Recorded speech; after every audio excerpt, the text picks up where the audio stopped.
Ojo narkoba, ojo gawe sabu-sabu, tapi ternyata secara tidak langsung gak sengaja anake nggih kenek narkoba. Sinten Bu? Oh, mboten semerap, Rhoma Irama. Padahal pangapunten, Rhoma Irama niku lagunya saya Bu, apik. Semua lagunya itu punya makna tersirat. Maksudnya niku ojo mendem, ojo narkoba, dia bisa menghancurkan hidupmu, tapi ternyata kecolongan. Demi Allah, demi Allah, demi Allah, bahwa apa yang akan saya ucapkan ini hak benar. Kalau saya dusta, saya dilaknat oleh Allah, siap dilaknat. Oke? Jadi jangan tanya nanti mana orangnya, jangan.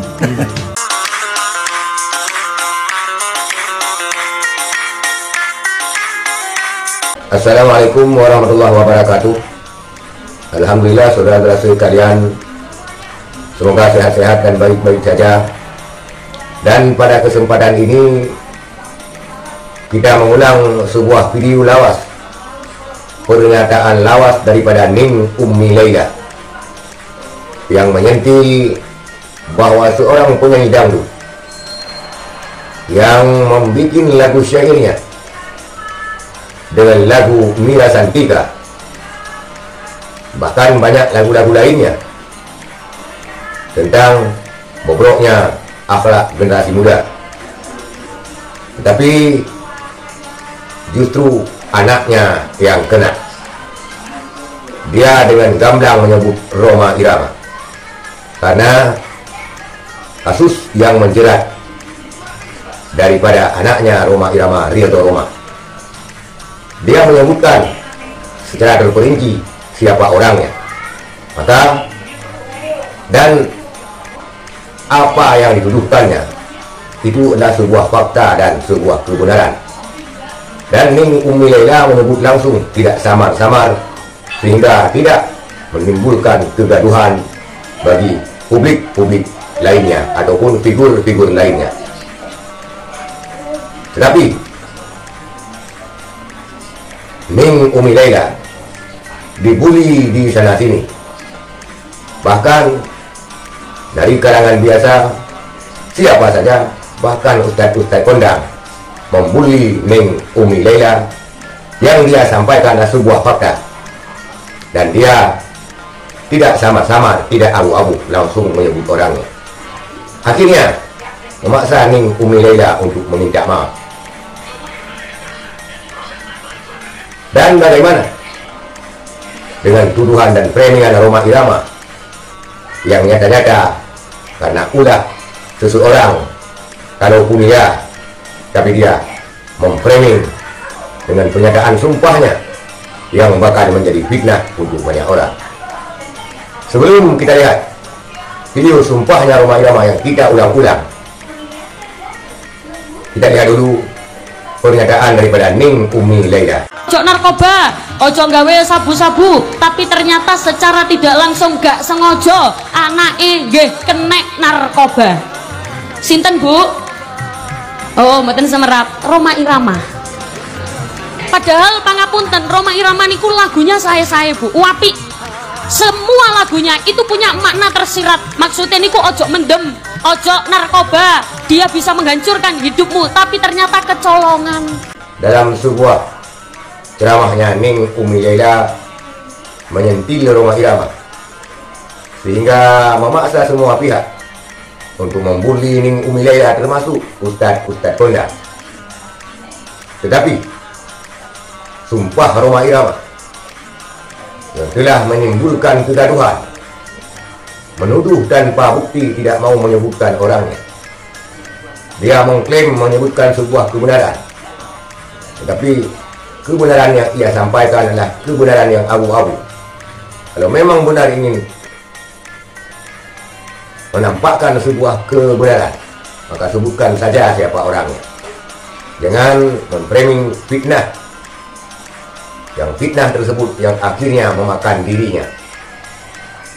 Kita lihat sumpah Rhoma Irama yang terkesan-kesan bermain-main dengan sumpah dan menyebutkan salah seorang oknum lewat menelpon dirinya. Dia mengunci narasumbernya untuk tidak bertanya siapa orangnya. Disinilah nampak belangnya apa yang disampaikan adalah sebuah kebohongan dan fitnah belaka. Dan demi Allah, demi Allah, demi Allah, bahwa apa yang akan saya ucapkan ini hak benar. Kalau saya dusta, saya dilaknat oleh Allah, siap dilaknat. Oke? Jadi jangan tanya nanti mana orangnya, jangan. itulah sumpah Roma Irama. Sumpah pocong, ataupun sumpah bohong, atau sumpah benaran.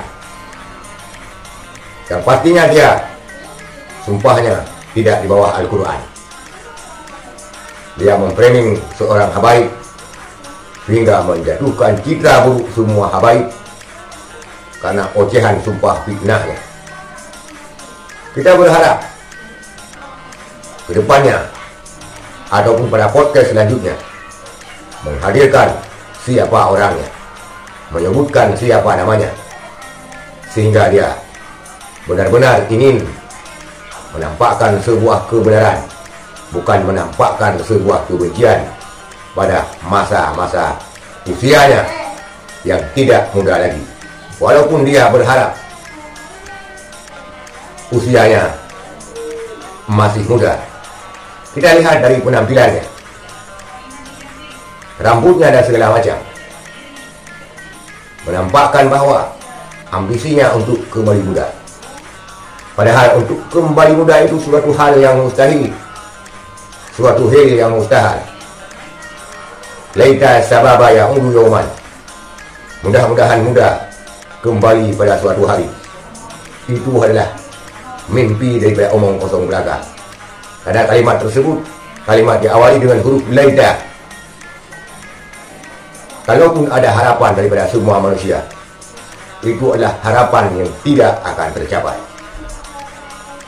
Apa yang dia cari selain menebar kebencian dan fitnah pada masa-masa kita, umur menjelang senja, 77 tahun, bukan umur yang muda lagi. Saatnya untuk lebih takarrub, mendekatkan diri kepada Allah, bukan untuk menebar-nebar fitnah. Boleh-boleh saja di usia yang tua, dan bahkan dianjurkan untuk menjadi pencerah bagi umat, pendakwah bagi umat, baik melalui mimbar, melalui podcast dan sebagainya, tetapi tidak menebar rasisme dan fitnah.